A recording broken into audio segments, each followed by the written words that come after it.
வாழ்க வையகம், வாழ்க வையகம், வாழ்க வளம். குரு வாழ்க, குருவே. அனைவருக்கும் இனிய காலை வணக்கங்களையும் வாழ்த்துக்களையும் சொல்லி இன்றைய சிந்தனையை தொடங்குவதில் பெரும் மகிழ்ச்சி. இன்று சிந்தனைக்கு எடுத்துக்கொண்ட தலைப்பு மாறும் உலகில் மாறாத ஒன்று. மகரிஷியின் கவிதையோடு இன்றைய சிந்தனை. பரவெளியாய் பறந்து விரிந்துள்ள பெரும் பொருளே, பற்றற்ற தெய்வமென்று பற்றினேன் உணர்ந்தேன். சிரம் அமர்ந்து மன அலையை சீரமைத்து பேற்றால் சிறப்படைய சீரிய பேரண்ட சீரியக்கம் கண்டேன். நான் என்ற சிற்றெல்லை நான் கடந்தபோது நான் நீயாய் கூர்தல் அறம் நல்லியல்பு அறிந்தேன். தரம் குவித்தேன் நீயே நான் இரண்டும் ஒன்றே என்று களங்கமின்றி நீ நானாய் விளங்கும் பேர் அறிவு. மகரிஷியின் ஒரு அற்புதமான கவிதை. இன்றைய தலைப்பை ஒட்டியே எனக்கு முன்னால் பேசிய சகோதரி ரொம்ப விளக்கமாக சொல்லிட்டாங்க. அதாவது நம்மளுடைய ஆசிரியர் பெருமக்களும் சரி, நம்மளுடைய அன்பர்களும் சரி, தலைப்பை வச்சு நம்ம என்ன சொல்ல போறோம் அப்படிங்கிறத ரொம்ப எளிமையாகவே புரிந்து கொள்ளுகின்ற அளவுக்கு மகரிஷியினுடைய பயிற்சியும் விளக்கமும் நமக்கு அனுபவமாக இருந்தது. நாம பிறக்கின்றோம், வாழ்கின்றோம், இன்ப துன்பங்களை அனுபவிக்கிறோம், வாழ்க்கை முடிந்து விடுகிறது. இது எல்லாருக்குமே பொதுதான். எப்படி வாழ்கிறோம் கொஞ்சம் யோசிச்சு பார்த்தோம்னா, நமக்கு முன்னால் வாழ்ந்து சென்றவர்களின் அனுபவங்கள், நம்மோடு வாழ்ந்து கொண்டிருப்பவர்களின் அனுபவங்கள், நம்முடைய அனுபவங்கள், இந்த மூன்றையும் இணைத்துதான் நம்ம வாழ்கின்றோம். இதுதான் நியதியும் கூட, இதுதான் உண்மையும் கூட. ஆனால் மகரிஷி என்ன சொல்றாங்க அப்படின்னு சொன்னா, உலகில் பிறந்து வாழ்ந்த எந்த ஒரு உயிரும் எக்காலத்தும் அழிவது இல்லை. வினை பயனாக நமக்கு ஏற்படுத்தி இருக்கக்கூடிய பழிச்சுமை பதிவுகள், வாழ்வில் நாம் கண்ட விளக்கம், அல்லது உலகில் இன்ப துன்பம் குவிக்கும் ஆசை, இதற்கு தகுந்த மாதிரி தான் இயங்குவதில் இடம் மாற்றம் பெறுகின்றன அப்படிங்கிறாங்க. எது? உயிர் என்பது அழிவது இல்லை, இடம் மாற்றம் தான் பெருகுது அப்படின்னு மகரிஷி சொல்றாங்க. இதுதான் வாழும் உயிர்களுக்கு இன்பத்தையும் துன்பத்தையும் தருவதாக அமைந்து விடுகிறது அப்படின்னு சொல்றாங்க. இப்ப கொஞ்சம் ஆழ்ந்து சிந்திச்சோம் அப்படின்னா, ஒவ்வொரு மனிதனுடைய உயிரும், இதை பேஸ் பண்ணி தான் நம்ம சொல்ல போறோம். ஒவ்வொரு மனிதனுடைய உயிரும், இன்று வாழும் மக்களுடைய உயிரில், ஒவ்வொரு மனிதனுடைய உயிரும் இன்று வாழும் மக்களின் உயிரில் மலர்ந்து வீசிக்கொண்டிருக்கும் நினைவு அலைகளோடு. இதை மகரிஷியினுடைய கருத்தை நம்ம யோசிச்சு பார்த்தோம்னா, எல்லாருடைய எண்ணங்களும் நம்மளுடைய உயிரில் நினைவு அலைகளாக இருக்குது. அது கூட இதுவரையில் வாழ்ந்து இறந்து போன உயிர்களில் அடங்கியுள்ள ஆற்றல்கள், அந்த ஆற்றல்களோடும் தொடர்பு கொண்டுதான் இயங்குகிறது அப்படிங்கிறாங்க. ஒவ்வொரு மனிதனும் இயங்குவது என்றால் இது ரெண்டும், எல்லாருடைய நினைவலைகளோடு தான் நம்ம வாழ்றோம், பிளஸ் இதற்கு முன்னாடி வாழ்ந்தவர்களுடைய ஆற்றல் இருக்கு இல்லையா, அதோடு தொடர்பு கொண்டுதான் நம்ம வாழ்றோம். அதுதான் இப்பொழுது இருக்கும் மனித சமுதாயத்தின் அறிவு நிலையும் வாழ்க்கை நிலையும் அப்படின்னு சொல்றோம். அதற்கு ஏற்பதான் செயல்களும் விளைவுகளும் மனித சமுதாயத்துல தொடர்ந்துகிட்டே இருக்குது அப்படின்னு சொல்றாங்க. இப்ப அடுத்த ஸ்லைட்ல நம்ம பார்த்தோம் அப்படின்னு சொன்னா சொல்லுவாங்க, ஒரு கண்ணதாசனுடைய கவிதை, உறவு வரும் பிரிவு வரும் இதயம் ஒன்றுதான், வறுமை வரும் செழுமை வரும் வாழ்க்கை ஒன்றுதான், பெருமை வரும் சிறுமை வரும் பிறவி ஒன்றுதான், தனிமை வரும் துணையும் வரும் பயணம் ஒன்றுதான், இரவும் வரும் பகலும் வரும் உலகம் ஒன்றுதான், இளமை வரும் முதுமை வரும் உடலும் ஒன்றுதான், வழிபடவும் வரம் தரவும் தெய்வம் ஒன்றுதான். இது கண்ணதாசனுடைய கவிதை. இதை கொஞ்சம் மகரிஷியினுடைய நம்ம பொறுத்து பார்ப்போம். வாழ்க்கை தத்துவம்னு மகரிஷி சொல்லுவாங்க. ஒரு 12 தத்துவங்கள் சொல்லுவாங்க. இந்த தத்துவங்களை நம்ம மனசுல வச்சுக்கிட்டு அந்த தத்துவத்தோடு இணைந்து நம்ம செயல்படுகின்ற பொழுது இருட்டுல போறவங்களுக்கு கையில டார்ச் லைட் இருக்கிற மாதிரின்னு ஒரு விளக்கம் கொடுத்துருப்பாங்க. இப்போ வாழ்க்கை தத்துவத்தை நாம் அறிந்து வாழ்கின்ற பொழுது நம்மளுடைய அனுபவங்கள் சிறப்பாக இருக்கும். நமக்கு பின்னால் நம்ம அனுபவங்களை பின்பற்றி வாழ்பவர்களும் சிறப்பாக வாழ்வார்கள். நான் இதற்கு முன்னாடி சொன்னேன் இல்லையா, எல்லாமே ஒண்ணுன்னு பேசணும் இல்லையா. இதயம் ஒண்ணு, வாழ்க்கை ஒண்ணு, பிறவி ஒண்ணு, பயணம் ஒண்ணு, உலகம் ஒண்ணு, உடல் ஒண்ணு, தெய்வம் ஒண்ணு. ஏங்க வாழ்க்கை நெறி ஒன்றாக இருக்கக்கூடாது? உங்களுக்கு ஒண்ணு பிடிக்கும், எனக்கு ஒண்ணு பிடிக்கும், நாம ஒண்ணு அக்செப்ட் பண்ண மாட்டோம், அவர் ஒண்ணு எதிர்க்கருத்து சொல்லுவாங்க, ரைட்டு. எல்லாருமே ஏற்று வாழ்க்கை அப்படிங்கிறது இப்ப எல்லாருமே நல்லா இருக்கணும், எல்லாருமே நல்லா வாழணும், யாருக்கும் எந்த துன்பமும் இருக்கக்கூடாது, அதற்கு தகுந்த மாதிரி நாம் ஒரு சில வாழ்க்கை முறைகளை நம்ம ஃபாலோ பண்ணணும் அப்படின்னு சொன்னா ஏன் அதை ஒன்னாவே நம்ம வச்சுக்க கூடாது? எது ஏற்றுக்கொள்ள முடியுமோ, எதற்கு எதிர்கருத்து இல்லாமல் இருக்கோ அந்த கருத்துக்களை மட்டும் நம்ம ஏற்றுக்கொள்ளலாமே. அப்போ வாழ்க்கை நெறி என்பது ஒன்றாக இருக்கும் பொழுது வாழ்க்கை என்பது சிறப்பாக இருக்கும், நமக்கு பின்னால் வருபவர்களின் அனுபவங்களும் அது சரியாக இருக்கும்.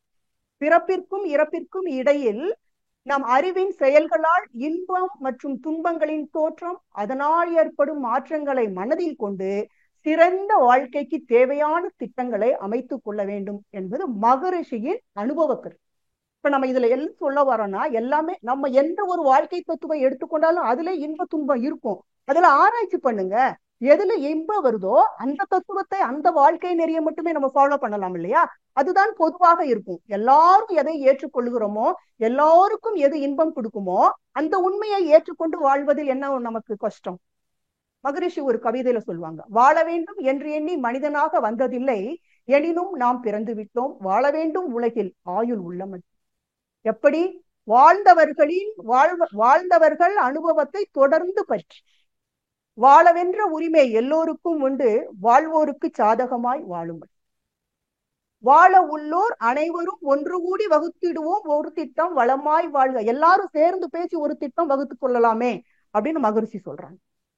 இப்ப அனுபவங்கள் அப்படின்னு சொல்லி பாக்குறப்போ நம்ம கொஞ்சம் யோசிச்சு பார்த்தா நிறைய அறிஞர்கள் இருக்கிறாங்க, கவிஞர்கள் இருக்காங்க, தொழில் நிபுணர்கள் இருக்காங்க, விஞ்ஞானிகள் இருக்கிறாங்க இல்லையா, நிறைய இருக்கிறாங்க. அப்போ இவர்களுடைய வாழ்க்கையில இவர்கள் சந்தித்த சூழ்நிலைகள், இவர்கள் சந்தித்த நிகழ்ச்சிகள், இவர்கள் அனுபவித்த இன்ப துன்பங்கள், இதை என்ன பண்ணி வச்சாங்கன்னா தங்களுடைய பேச்சால, தங்களுடைய எழுத்தால, இல்ல கவிதையால, இத வாழ்க்கை வரலாற ஏதோ ஒன்றாக தெளிவாக நமக்கு எடுத்து சொல்லிட்டு போயிருக்காங்க.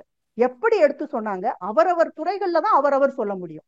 இப்ப நம்ம மகரிஷி சொன்னாங்கன்னா நமக்கு ஆன்மீக தத்துவத்தை அவங்க சொல்ல முடியும். ஆனா மகரிஷி நமக்கு எல்லாத்தையும் சொல்லியிருக்கிறாங்கன்னு பார்த்தா எல்லாவற்றினுடைய அனுபவங்களும் நம்மளுடைய குருவுக்கு. அப்போ அவரவர் துறைகளில் அவரவர் சந்தித்த சூழ்நிலைகளில் அவரவர் பெற்ற இன்ப துன்பங்களை உலக மக்களுக்கு எடுத்து சொல்ல வேண்டும். இதுதான் அவங்களுடைய நோக்கம். எடுத்து சொல்லி என்ன நமக்கு என்ன பிரயோஜனம்? அதை நாம் தெரிந்து கொள்ளுகின்ற பொழுது, அதை நாம் செயல்படுத்துகின்ற பொழுது நம்மளுடைய வாழ்க்கையில் நாம் எடுக்கக்கூடிய முயற்சி கொஞ்சம் எளிதாக இருக்கும். அதே நேரத்துல அந்த முயற்சி நமக்கு முன்னேற்றத்தையும் கொடுக்கும், பயனையும் கொடுக்கும், நல்ல அனுபவத்தையும். இதன் மூலம் நம்ம ஒரு நல்ல திறமையை வளர்த்து கொள்ளலாங்க. சிக்கல்களை, ஒரு சில சிக்கல்களை நம்ம தவிர்த்து கொள்ளலாம். சிக்கல்களே இல்லாம இருக்க முடியாது, ஆனா ஒரு சில சிக்கல்களை நம்ம தவிர்த்து கொள்ளலாம். இன்னொன்னு என்னன்னா, நல்ல அவர்கள் மூலம் நம்ம அவர்களுடைய அனுபவ கருத்துக்களை நாம் தெரிந்து கொள்கின்ற பொழுது நம்மளுடைய குணங்கள், அவங்களுடைய நல்ல குணங்களை நாம கத்துக்கலாம். ஏன்னா அனுபவசாலிகளின் கருத்துக்கள் அப்படிங்கிறது ரொம்ப சிறப்பானதுங்க. அவங்களுடைய வாழ்க்கை வரலாறுங்கிறது ரொம்ப சிறப்பு. நம்மளுடைய மகரிஷியினுடைய வாழ்க்கை வரலாறை நம்ம படிச்சுட்டு எத்தனை பேருக்கு உத்வேகம் வந்திருக்குது? எத்தனை பேர் மகரிஷியினுடைய கருத்தை நம்ம துவண்டு போன நேரத்துல உற்சாகத்தை கொடுக்கக்கூடியதாக இருக்குது. அப்போ நல்ல குணங்களை நாம் வளர்த்து கொள்ள வேண்டும் என்றால், இப்ப அனுபவசாலிகளின் கருத்துக்களை நாம் ஏற்றுக்கொண்டு நம்மளுடைய வாழ்க்கையில் செயல்முறைப்படுத்துவது என்பது சிறப்பு. இதை நம்ம தெரிஞ்சுக்கணும். அப்போ எப்படி நம்ம இதை நம்ம செயல்படுத்த போறோம், எதனுடைய அடிப்படையில் நம்ம செயல்படுத்த போறோம், இங்க முக்கியமான விஷயம். அதாவது எந்த ஒன்றுமே நம்பிக்கை முதல்ல நமக்கு வேணுங்க. எதுவாக இருந்தாலும், எந்த ஒரு வேலை செய்யறதாக இருந்தாலும், எதையோ ஒண்ணு கத்துக்கிறதாக இருந்தாலும் அதன் மீது ஒரு நம்பிக்கை வேணும். நல்ல விஷயமாக தான் இருக்கும் அப்படிங்கிற ஒரு நம்பிக்கை நமக்கு வேணும் இல்லையா? அப்போ சக்தி வாய்ந்த எண்ணத்தின் மூலம்தான் நாம் உருவாக்குகின்ற, அந்த எண்ணத்தின் மூலம் நாம் உருவாக்குகின்ற ஒரு அனுமானம் தான் நமக்கு நம்பிக்கை. அனுமானம்ங்கிறது நம்ம ஆல்ரெடி நமக்கு மகரிஷி ரொம்ப தெளிவா விளக்கி இருப்பாங்க. நல்லதா கெட்டதா அதை ஆராய்ச்சி பண்றதா அனுமானம். அது உண்மை அப்படின்னு நம்புவதால் அது பின்னர் யதார்த்தமாக மாறிவிடுகிறது. இப்ப நாம எப்படி சிந்திக்க வேண்டும், நம்ம எப்படி செயல்பட வேண்டும் அப்படின்னு நம்மளுடைய வாழ்க்கை முழுவதுமே ஆதிக்கம் செலுத்தக்கூடியது அந்த நம்பிக்கை என்ற விஷயம். இப்ப நம்பிக்கைகளின் அடிப்படையில் தான் நாம் நம்மையும் மற்றவர்களையும் இந்த உலகத்தையும் எதிர்காலத்தையும் நம்ம நம்புறோம். சரிங்களா? மகாத்மா காந்தி சொல்லுவாங்க, நாம் யாரென்று நாம் நம்புகிறோமோ, நாம் யாரென்று நாம் நம்புகிறோமோ நாம் அதுவாகவே ஆகிறோம். என்னால் ஒன்றை செய்ய முடியாது என்று நான் நம்பினால் அதை செய்யக்கூடிய திறமையற்ற நிலையை அது என்னை உருவாக்கிவிடும். எது? அந்த நம்பிக்கை. என்னால் முடியும் என்று நான் நம்பும் போது அதை செய்வதற்கான திறமை இப்பொழுது இல்லாவிட்டாலும் பின்னர் வளர்த்து கொள்ள முடியும் என்ற நம்பிக்கையும் நமக்கு வரும். இதைத்தான் மகாத்மா காந்தி சொல்றார். இப்ப எதனுடைய நம்பிக்கையில நம்ம இப்ப கொஞ்சம் யோசிக்க போறோம். பரம்பொருள் என்ற ஒன்று, மாறாத ஒன்று, எல்லாவற்றையும் சரியாக இயக்கி கொண்டிருக்கின்றது என்பதை முதல்ல நம்பணும். ஏன்னா இறை உணர்வு என்பதே ஒரு நம்பிக்கை தான்.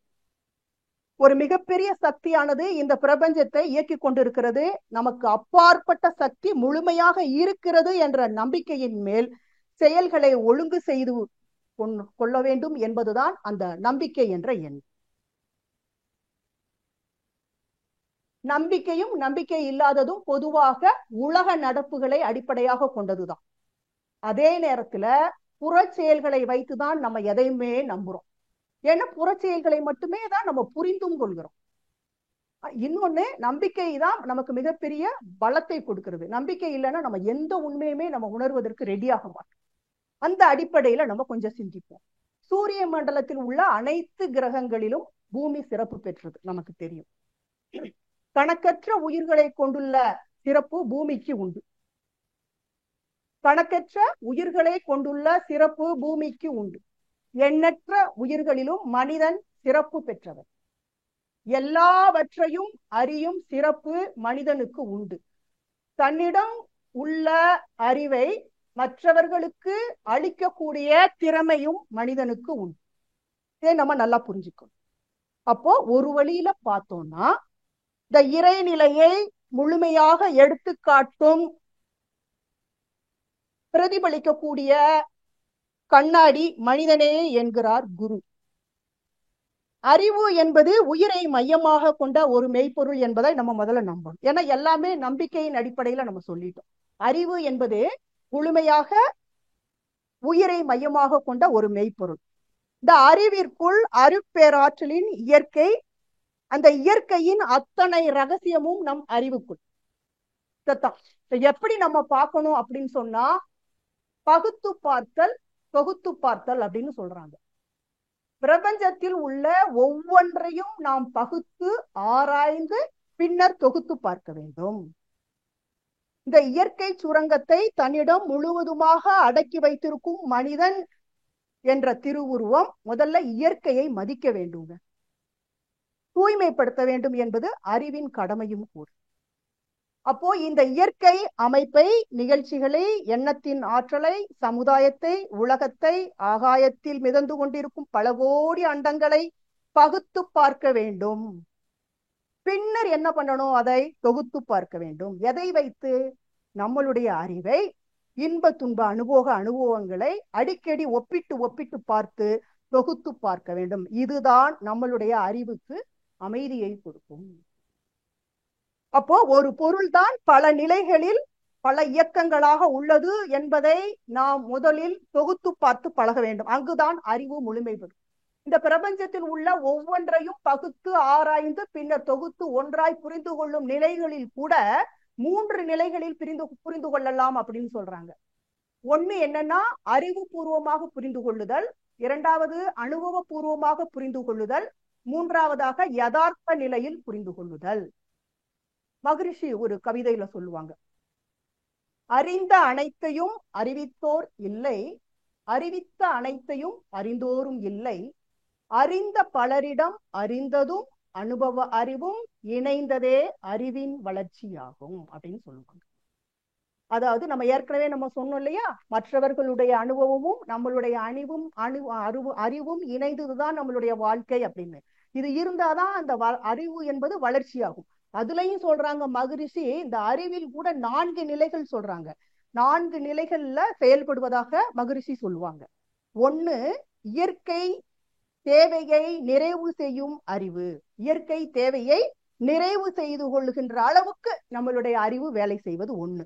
இரண்டாவதாக, இயற்கை தேவையை நிறைவு செய்து செய்யும் பொழுது இந்த பொறி புலன்களால் இயற்கையை ரசிப்பது என்பது ஒண்ணு.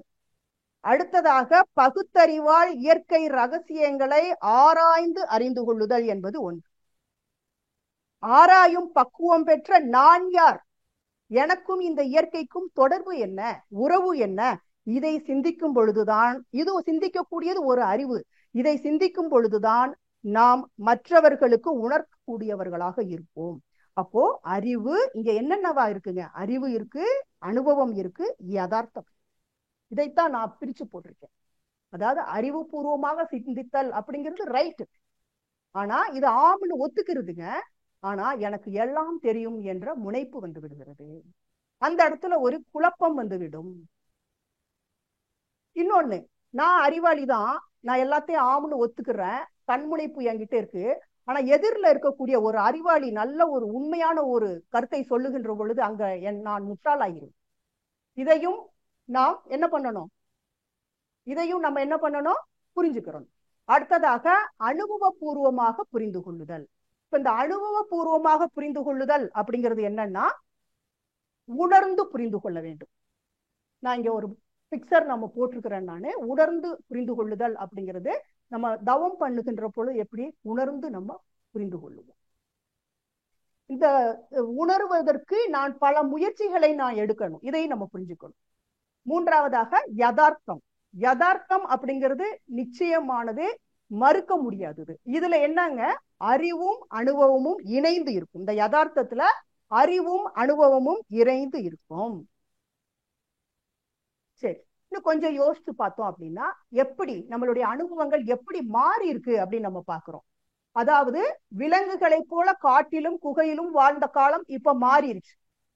இதுல என்ன ஒரு இதுனா, மனிதர்களுக்கும் இந்த விலங்குக்கும் என்ன வித்தியாசம் அப்படின்னு சொன்னா, ஒரு விலங்கின் ஆரம்பம் அப்படிங்கிறது அதனுடைய பெற்றோர் எங்கே ஆரம்பித்தார்களோ அதே இடத்திலிருந்து தான் மறுபடியும் துவங்கும். அதன் குட்டியின் வாழ்வும் அதே ஆரம்பமான இடத்துலதான். ஆனால் மனிதனுடைய வாழ்வு அப்படி அல்ல. ஒரு மனிதனுடைய வாழ்வு என்பது, ஒரு மனிதன் விட்ட இடத்திலிருந்து தான் தன்னுடைய பிள்ளையின் வாழ்க்கை ஆரம்பமாகிறது. எப்படி? எதுல? கல்வியில, பொருளாதாரத்துல, சுற்றுப்புற சூழல்ல, பயணங்கள்ல, வாகனங்கள்ல, விஞ்ஞானத்துல. இதற்கு முன்னாடி 20 ஆண்டுகளுக்கு முன்னாடி நம்மளுடைய பெரியவர்கள் நமக்கு எதுவுமே கற்றுத்தரவில்லை அப்படின்னா, இன்று மிகப்பெரிய மாற்றத்தை கொண்டு வந்திருக்க முடியுமா? இந்த விஷயத்துல கல்வி எவ்வளவு தூரம் உயர்ந்திருக்கு. பொருளாதாரம் பாத்தீங்கன்னா இப்ப எவ்வளவு பொருளாதாரத்துல உச்சத்துல போயிருக்கோம். சுற்றுப்புற சூழலில் ரெண்டும் பண்ணிருக்கோம். இப்படியும் பண்ணிருக்கோம், சுற்றுப்புற சூழல்ல அப்படியும் பண்ணிருக்கோம். அன்னைக்கு மாட்டு வண்டியில போனாங்க, இன்னைக்கு நம்ம எதுல போய்கிட்டு இருக்கோம்? பயணங்கள் அப்படிங்கிறது அன்னைக்கு ரொம்ப அரிதாக இருந்தது. இன்னைக்கு 1 மணி நேரத்துல போய் எங்கேயோ போய் டெல்லியில பாம்பேல போய் உட்கார்ந்துக்கலாம். விஞ்ஞானத்தில் எவ்வளவோ வளர்ச்சி. இந்த விஞ்ஞான வளர்ச்சி என்பதுதான் அதி வேகமான ஒரு வளர்ச்சி. எப்பொழுதுமே சொல்லுவாங்க, மகிழ்ச்சி ஒண்ணுல சொல்லியிருப்பாங்க, எது எது அதி வேகமாக முன்னேற்றம் அடைந்திருக்கிறதோ அங்கெல்லாம் சீர்படுத்தக்கூடிய நிலை என்பது ரொம்ப அதிகமாக தேவை இருக்கும் அப்படின்னு சொல்லுவாங்க. அதாவது மாற்றங்கள் எவ்வளவு வேகமாக இருக்கிறதோ அந்த அளவு சீர்திருத்தமும் அவசியமாகிறது. மாற்றங்கள் எப்படி வருது? தேவை உணர்வுக்கு தகுந்த மாதிரி, தொழிலுக்கு தகுந்த மாதிரி, திறமைகளுக்கு தகுந்த மாதிரி, இன்ப துன்ப அனுபவங்களுக்கு தகுந்த மாதிரி, சிந்தனைக்கு தகுந்த மாதிரி, அறிவின் தெளிவுக்கு தகுந்த மாதிரி மாற்றம் என்பது அவசியமாகிறதுங்க. மாற்றம் என்பது ஒரு சுழற்சி. மாற்றங்களை ஏற்றுக்கொண்டுதான் ஆக வேண்டும். எப்படி ஏற்றுக்கொள்ள வேண்டும்? அதுதான் இங்க. மாறாத ஒன்றில் நம்பிக்கை வைத்து மாற்றங்களை ஏற்றுக்கொள்ள வேண்டும். நான் ஜப்பான் இங்க போட்டிருக்கேன், நீங்க பிக்சர்ல நீங்க பார்க்கலாம். அணுகுண்டு தாக்குதல் கொஞ்சம் யோசிச்சு பார்த்தோம் அப்படின்னா, ஜப்பான் இன்னும் அவ்வளவுதாங்க. இன்னும் ஜப்பான் எதற்குமே லாயக்கில்லாத ஒரு பாலைவனமாக மாறிவிடும் என்று நினைத்த நிலையில் ஜப்பானின் மாற்றம் இப்ப எவ்வளவு ஒரு புண்ணிய தேசமாக, ஒரு உழைப்பின் தேசமாக, ஒரு உற்சாகத்தின் தேசமாக மாறி இருக்கிறது அப்படின்னா, அவர்களுடைய அறிவின் தெளிவுங்க, அவர்களுடைய சிந்தனை, அவர்களுடைய தேவை உணர்வு எவ்வளவு பெரிய ஒரு அழிவிலிருந்து இந்த ஜப்பான் இன்று மீட்கப்பட்டு இவ்வளவு பெரிய ஒரு மாற்றத்தை கொண்டு வந்திருக்கு அப்படின்னா, அவர்கள் மாற்றத்தை ஏற்றுக்கொண்டு விட்டார்கள். அந்த மாற்றத்தையும் ஏற்றுக்கொண்டார்கள். இனி நாம் மாற்றி ஆக வேண்டும் என்ற மாற்றத்தையும் அவர் கையில எடுத்துக்கிட்டார். அதான் இந்த அளவுக்கு வளர்ச்சி. அப்போ இந்த பிரபஞ்சத்தில் தோன்றிய அனைத்துமே மாற்றத்திற்கு உட்பட்டது என்பதை முதல்ல நம்பணும்.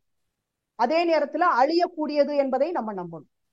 உருவங்கள் என்ற நிலை எப்பொழுதுமே நீடித்து இருக்க முடியாதுங்க. உருவங்கள் என்ற நிலை எப்பொழுதுமே நீடித்து இருக்க முடியாது.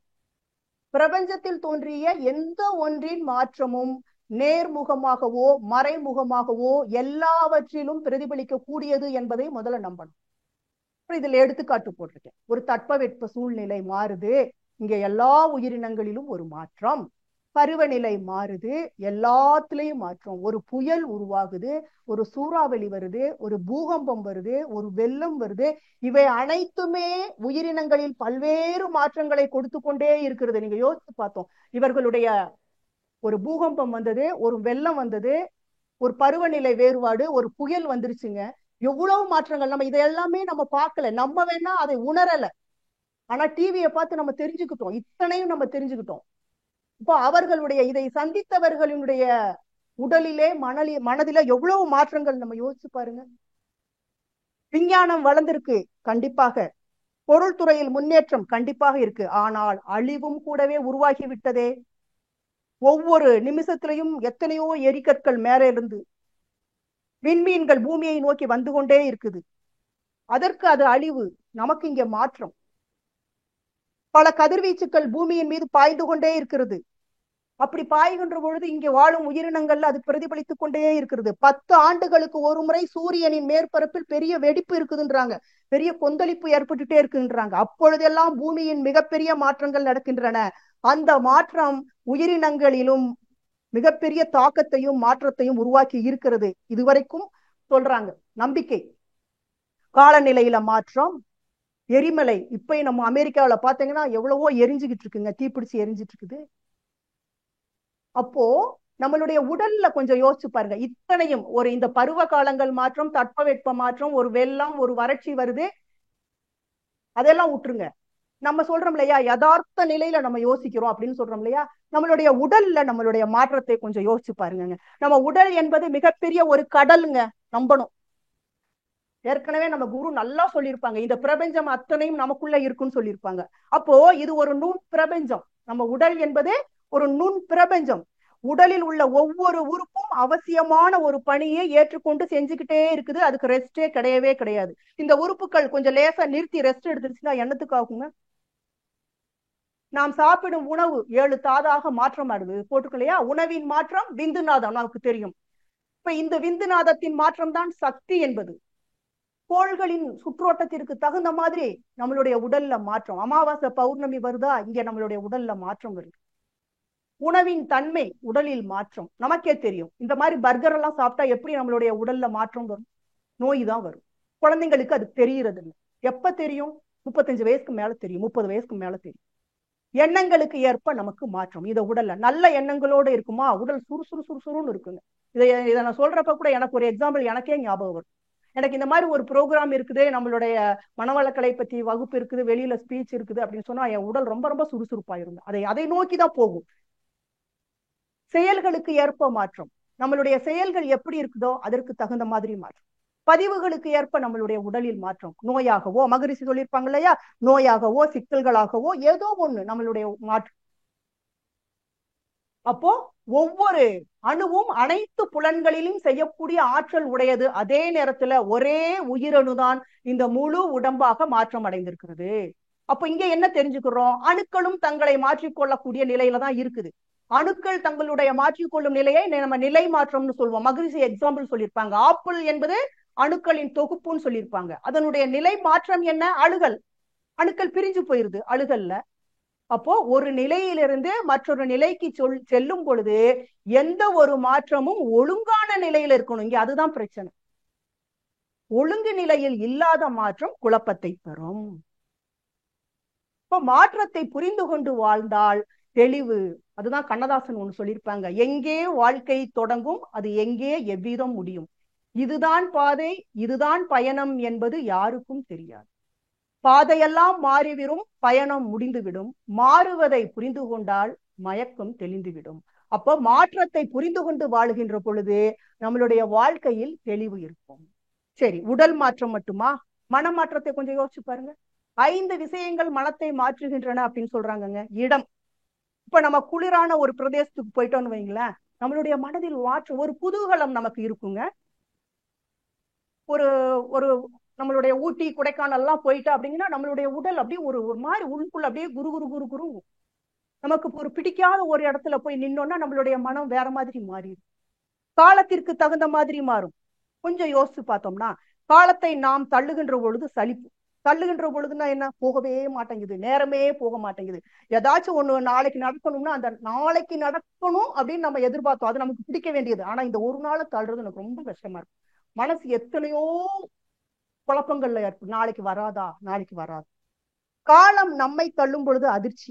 எப்படி, அப்பா இன்னைக்கு ஒரு நாள் போனதே தெரியலப்பா, ஒரு மாசம் போயிடுச்சா, இந்த ஒரு வருஷம் போயிடுச்சா. ஓகேயா. அப்போ நேரம் இருக்கும் பொழுது நம்மளை சோம்பேறித்தனமாக்கும். எந்த முன்னெடுப்பும் நாம் செய்வதற்கு ரெடியாக மாட்டோம். எல்லாமே சலிப்பு, எல்லாமே சவாலா தெரியும், எல்லாமே பயமா இருக்கும். அங்க நாம் அமைதியை இழந்து விடுறோம். அதே நேரத்துல நிறைய நிறைய அதிகம் அப்படி இருந்துச்சுன்னா நம்ம நேரத்தை தள்ளி போட வச்சுக்கோம். சரி, எப்பொழுதுங்க நம்ம மகிழ்ச்சியாக இருப்போம்? கொஞ்சம் யோசிச்சு பார்த்தோம் அப்படின்னா, எப்பொழுதெல்லாம் நாம் நேரத்தை மறந்து இருக்கிறோமோ அப்பொழுதெல்லாம் மகிழ்ச்சியாக இருந்திருக்கும். எப்பொழுதெல்லாம் நாம் மகிழ்ச்சியாக இருந்திருக்கிறோமோ அப்பொழுதெல்லாம் நாம் நேரத்தை மறந்திருக்கிறோம். நாம் விருப்பத்துடன் செயல்கள் செய்யும் பொழுது நம் நேரத்தை மறந்திருக்கிறோம். தூக்கத்துல காலம் ரொம்ப நேரம் நம்ம தூங்குன மாதிரி தான் இருக்கு, ஆனா தூங்கி எந்திரிச்ச உடனே அந்த காலத்தையே ஜெயிச்சிட்டோம்ப்பா, உயிரோட வந்துட்டோம் இல்லையா, அந்த காலத்தையே ஜெயிச்சிட்டோம்ப்பா அப்படின்னு வந்துடும். அதே எப்ப நம்ம சமநிலையில நம்ம இருப்போம்னா, எப்ப நம்மளுடைய மனம் எப்போ சமநிலையில இருக்கும், அப்போ நாம் காலத்தை கடந்து விட்டோம் அப்படி என்பதுதான் உண்மை. ஓகேங்களா. அப்போ அனைத்துக்குமே மாற்றம் உண்டு என்பதை முதல்ல நம்ம புரிஞ்சுக்கணும். அதுதான் சொல்றாங்க, மெய் உணர்வின் உண்மையான உறுதியான தன்மையை நாம் உணர்ந்து கொண்டால் மாற்றங்களை நாம் எளிதாக ஏற்றுக்கொள்ள முடியும். மாற்றத்திற்கு காரணமான ஒன்றை நம்மை சுற்றி நடக்கும் இயற்கை நிகழ்வுகளை கொண்டும் நமக்குள் நடக்கும் நிகழ்வுகளை கொண்டும் கவனிப்பதிலுமே நாம் அறிய முடியும். ஒண்ணு என்னன்னா, எல்லாமே மாற்றத்திற்கு உரியது என்று நம்புகின்ற பொழுது நமக்கு விடுதலை கிடைக்குங்க. எப்படி விடுதலை கிடைக்கும்? எதுவுமே நிரந்தரம் இல்லை என்று நாம் நம்புகின்ற பொழுது நமக்கு மகிழ்ச்சி கிடைக்குங்க, தொலைச்சிட்டா தேட மாட்டோம். இன்னொன்னு என்னன்னா, நிலையானதற்கு நமக்கு பாதுகாப்பு தேவையே கிடையாதுங்க. அதுக்கு எதுக்கு பாதுகாப்பு வேணும்? அதே நேரத்துல அழியக்கூடியது தற்காலிகமானதற்கு பாதுகாப்பு தேவை. நம்ம இந்த உடலுக்கு ஒரு பாதுகாப்பு கொடுக்குறோம் கண்டிப்பாக, ஏன்னா இது அழியக்கூடியதுங்கிறது நமக்கு தெரியும். ஓகேயா. இந்த மனதிற்கு பாதுகாப்பு தேவை, ஏன்னா இதை வச்சுதான் நம்ம நிறைய வேலை பார்க்க போறோம். அப்ப இதுக்கு பாதுகாப்பு வேணும் இல்லையா. இப்ப அழியக்கூடியதற்கு தற்காலிகமானதற்கு கண்டிப்பாக பாதுகாப்பு. அதே நேரத்துல பாதுகாப்பே இல்லாமல் நாம் விரும்பும் மாற்றம் நிகழ முடியாது. நாம இறை நிலையை உணர வேண்டும் என்றால் இதை நான் பாதுகாப்பே பண்ண மாட்டேன்னா எப்படிங்க? இப்போ இந்த உடலிற்கு மனதிற்கு கண்டிப்பாக பாதுகாப்பு தேவை. உண்மைக்கு, அமைதிக்கு, ஆனந்தத்திற்கு நமக்கு பாதுகாப்பு தேவையில்லை. ஆன்மாவிற்கு பாதுகாப்பு தேவை. ஒண்ணு இல்ல, ஒரு செடி ஒரு விதை போடுறோம், தண்ணியை ஊத்தாம நமக்கு அப்படியே விடவும் முடியாது, ரொம்ப பாதுகாப்பு பண்றேன்னு அதை வச்சு மூடவும் முடியாது. அதற்கு தேவையான காற்றோட்டம், நீர் எல்லாம் வேணும் இல்லையா. அப்போ மாற்றம் என்பதும் பாதுகாப்பு என்பதும் இரண்டுமே கண்டிப்பாக காலத்திற்கும் இந்த பிரபஞ்சத்திற்கும் உட்பட்டது என்பதை நம்பணும். ஒரு ஜோசியர் ஒருத்தர் இருந்தாருங்க, ஒரு கதையை சொல்லிட்டு அடுத்தது போகலாம். ஒரு ஜோசியர் ஒருத்தர் இருந்தார், சாரி, ஒரு அரசர் ஒருத்தர் இருந்தாரு. அந்த அரசன் ஒரு தடவை போய் ஒரு ஜோசியரை போய் பாக்குறாரு. ஜோசியர் என்ன சொல்லிடுவாரு அரசனுக்கு, அப்பா உனக்கு பெரிய கண்டம் இருக்குன்னு சொல்லிட்டாரு. என்னது, உனக்கு பெரிய கண்டம் இருக்குது அப்படி. உடனே கண்டத்துல இருந்து தப்பிக்கணும் இல்லையா. அப்ப அந்த ஜோசியர் என்ன பண்றாரு, தன்னுடைய இருக்கக்கூடிய இடத்தை சுத்தி மிகப்பெரிய பாதுகாப்பு சுவர்களை கட்டிக்கிறாரு. நிறைய ஆயுதங்கள் ஏந்திய காவலர்களை சுத்தி நிறுத்திக்கிறாரு. கதவுக்கு பின்னாடி, கதவுக்கு முன்னாடி, கோட்டை சுவரை சுத்தி பயங்கர ஆயுதங்களோட நிறைய காவலர்களை நிறுத்திடுறாரு. 1-2 ஜன்னல்களை மட்டும் திறந்து விட்டு, அப்போ ஒரு உள்ளேயே பாதுகாப்பாக இருக்கிறாரு இந்த அரசர். ஒரு நாள் ஜன்னல் வழியாக மெதுவா எட்டி பார்க்கிறாரு. அப்போ அங்க அந்த வழியாக போன ஒரு பிச்சைக்காரன் அந்த அரசனை பார்த்து உழுந்து உழுந்து உழுந்து சிரிக்கிறான். அரசனுக்கு கோவம் வந்துருச்சு. என்னைய பார்த்து ஏன் சிரிக்கிறான்னு சொல்லிட்டு அவனை முதல்ல இழுத்துட்டு வாங்க அப்படின்னு சொல்லி சொல்றாரு. ஏன் என்னைய பார்த்து நீ சிரிச்ச, முதல்ல உண்மையை சொல்லு, இல்லைன்னா உன்னை கொன்னுடுவேன் அப்படின்னு சொல்லி சொல்றாரு. அப்படி சொல்றப்பயுமேவும் அந்த பிச்சைக்காரன் மறுபடியும் விழுந்து விழுந்து சிரிக்கிறான். இப்போ மறுபடியும் விழுந்து விழுந்து சிரிக்கவும் இவருக்கு ரொம்ப கோபம் வந்துருது. எப்பா நீ முதல்ல சொல்லு, இல்லைன்னா இங்கேயே உன்னைய தூக்குல போட்டுருவேன் அப்படின்னு சொல்றான். அதுக்கு அந்த பிச்சைக்காரன் சொல்றான், ஏன் இந்த 1-2 ஜன்னலை திறந்து வச்சிருக்க, அதையும் நீ மூடிட வேண்டியதானே அப்படின்னு சொல்றான். அதற்கு அந்த அரசன் சொல்றான், முட்டாளே, எல்லாத்தையும் மூடிட்டேன்னா நான் மூச்சு முட்டி செத்து போயிருவேன்ல அப்படிங்கிற. அதுக்கு அந்த பிச்சைக்காரன் சொல்றான், இப்போ மட்டும் நீ உயிரோட இருக்கிறேன்னு நினைக்கிறியா? நீ கல்லறைக்குள்ள உட்கார்ந்துருக்க. என்ன ஒண்ணு, உன்னுடைய கல்லறைக்கு கதவு இருக்கு, ஜன்னல் இருக்கு, அவ்வளவுதான் வித்தியாசம். அப்போ இந்த பிச்சைக்காரன், வெளியில இருக்கிற பிச்சைக்காரன் பயம் இல்லாம நம்பிக்கையோட வாழ்றான். இத்தனை பாதுகாப்போடு இருக்கக்கூடிய ஒரு அரசன் எந்த நம்பிக்கையும் இல்லாம வாழ்றான்.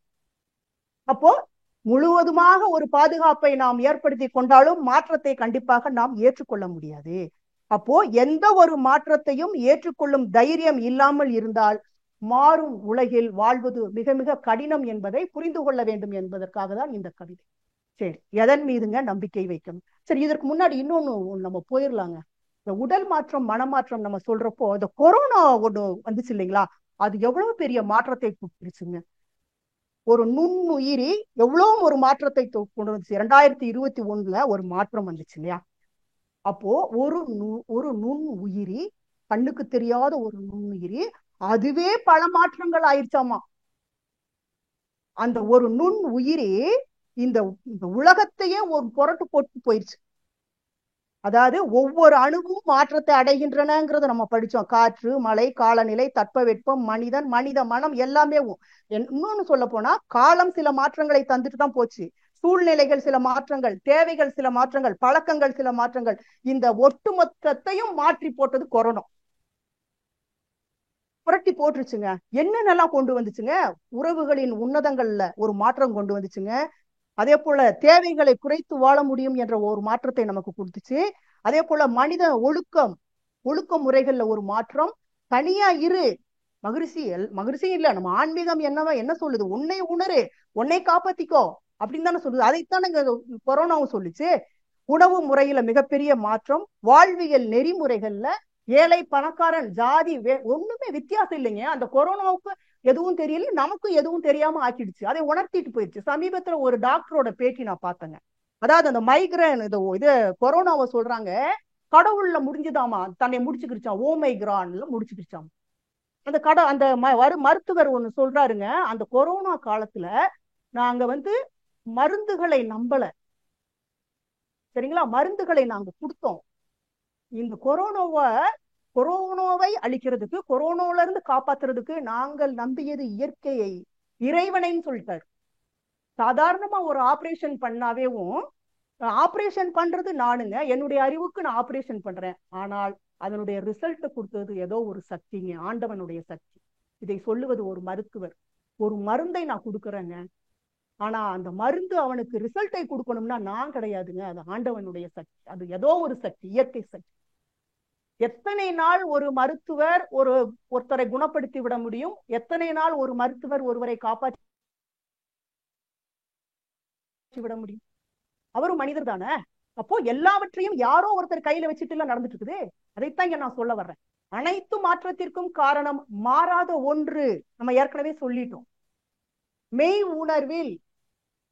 உணர்வின் உண்மையான உறுதியான தன்மையை நாம் உணர்ந்து கொள்ளும் பொழுது மாற்றங்களை எளிதாக நாம் ஏற்றுக்கொள்ள முடியும். மாற்றத்திற்கு காரணமான ஒன்றை நம்மை சுற்றி நடக்கும் நிகழ்வுகளை கொண்டுதான் நம்ம மாற்ற வேண்டும். சொல்லிட்டோம் இல்லையா?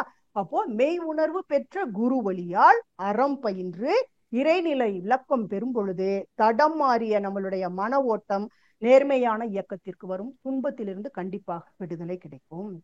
அப்போ இயற்கையின் அந்த முழுமையான முழு முதல் நிலையான அந்த பேராதார நிலையான அதை தெளிவாக உணரக்கூடிய அறிவையும் அவ்வாறு உணர்ந்து கொள்ளும் அறிவின் முழுமை பேரும் தான் இந்த மெய் உணர்வு என்பது. முதல்ல அதை நம்ம புரிஞ்சுக்கணும். சரி, பட்டினத்தார் ஒண்ணுல சொல்றாருங்க, ஒரு சின்ன ஒரு கவிதையில, ஒன்று என்று இரு தெய்வம் உண்டு என்று இரு, உயர் செல்வம் எல்லாம் அன்று என்று இரு, நடு நீங்காமலே நமக்கு இட்டபடி நன்று என்று இரு, மனமே உனக்கு உபதேசம் இதே அப்படிங்கிறாங்க. இந்த கவிதையில என்ன சொல்றாங்க? இந்த கவிதையில என்ன சொல்றாங்க? அதாவது, மனமே தெய்வம் ஒண்ணுதான் அப்படின்னு நம்பு. ஏன்னா நம்ம நம்பிக்கையின் அடிப்படையை தான் இங்க பேசிட்டு இருக்கோம். தெய்வம் இருக்கிறது என்பதை நம்பு. உயர்ந்த செல்வம் எல்லாமே நிலையானது அல்ல என்பதை உணர்ந்து கொள். பசியோடு வந்தவர் முகத்தை ஏறெடுத்து பார்த்து அவருக்கு உதவு. நல்ல அறச்செயல்களும் நல்ல நட்பும் நன்மை செய்யும் என்பதை புரிந்து கொள். எந்த நிலையிலும் நடுவு நிலையிலிருந்து மாறாதே. இதுதான் உபதேசம். யாருக்கு? மனசுக்கு சொல்றார். அப்போ நமக்கு முதலில் நம்ம இதுல என்ன நம்ம இன்னொன்னு தெரிஞ்சுக்க போறோம் அப்படின்னு சொன்னா, இந்த பிரபஞ்சத்தை கொஞ்சம் நம்ம நினைவுல எடுத்துக்கிட்டோம்னா, கொஞ்சம் நம்ம மகிழ்ச்சியினுடைய கருத்துக்களுக்கு இப்ப ரொம்ப ஆழமாக உள்ள வந்துருவோம். இந்த பிரபஞ்சத்தை நாம் எடுத்துக்கொண்டால் தோற்றங்களை எல்லாம் கழித்து விட்டோம்னா என்னங்க இருக்கும்? தோற்றங்களை எல்லாம் கழித்து விட்டோம்னா முதல்ல ஆகாசம் என்ற விண் இருக்கும்.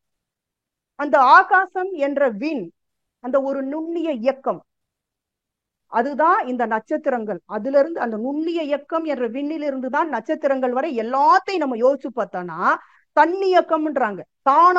தானே எல்லாமே இயங்கி கொண்டிருக்கிறது. ஒரு இயக்கம் என்றாலே மாற்றம் என்பதுதான். ஒன்றை மற்றொன்று தூண்டி தொடர் இயக்கம்ங்கிறாங்க. ஒன்றை மற்றொன்று தூண்டி தொடர் இயக்கம். ஒன்றோடு ஒன்று மோதுவதால் பிரதிபலிப்பு இயக்கம். அதற்கு ஏற்ப விளைவுகள், இந்த இயக்கத்திற்கு ஏற்ப மாற்றங்கள். பெயர்கள் மட்டுமே வேற வேற, பெயர்கள் மட்டுமே வேற வேற. எப்படி? வேற வேற பேர்ல நம்ம அதை பின்னாடி பார்ப்போம். ஆனா இந்த கபீர் அப்படின்னு சொல்லிட்டு நான் இங்க ஒரு சின்ன ஒரு ஸ்டோரி நம்ம பண்ணி பார்த்துட்டு போலாம். நமக்கு தெரியும், கபீர் என்பவர் ஒரு குரு, நமக்கு நல்லா தெரியும், எல்லாரும் கேள்விப்பட்டிருப்பீங்க. அவரை பார்க்கறதுக்கு ஒரு சாது வர்றாருங்க. அவரை பார்க்கறதுக்கு ஒரு சாது வர்றாரு. சாது இந்த கபீர் கிட்ட கேட்கிறாரு, இந்த ஊர் எப்படி இருக்கும் அப்படின்னு கேட்கிறாரு. இந்த ஊரு எப்படி அப்படின்னு கேட்கிறாரு. அதற்கு அந்த கபீர் சொல்றாரு சாது கிட்ட, சாதுவே, இந்த யோகிகள் எல்லாமே இங்க இறந்திருக்காங்க. யோகிகள் எல்லாமே இறந்திருக்காங்க. கடவுளுடைய தூதுவர்கள் என்று சொன்னவங்களும் இறந்திருக்காங்க. வாழ்க்கையை தன்னுடைய கட்டுப்பாட்டில் வைத்திருப்பதாக சொல்லும் ஞானிகளும் இறந்திருக்கிறாங்க. குடிமக்களும் இறந்திருக்காங்க. நோயாளியும் இறந்திருக்கிறாங்க. நோயை குணப்படுத்துபவர்களும் இறந்திருக்காங்க. சந்திரன் இறந்திருக்கிறது, சூரியன் இறந்திருக்கிறது. 14 உலகத்தையும் காக்க வந்தவர்களாக சொன்னவர்கள் எல்லாம் இறந்திருக்கிறாங்க.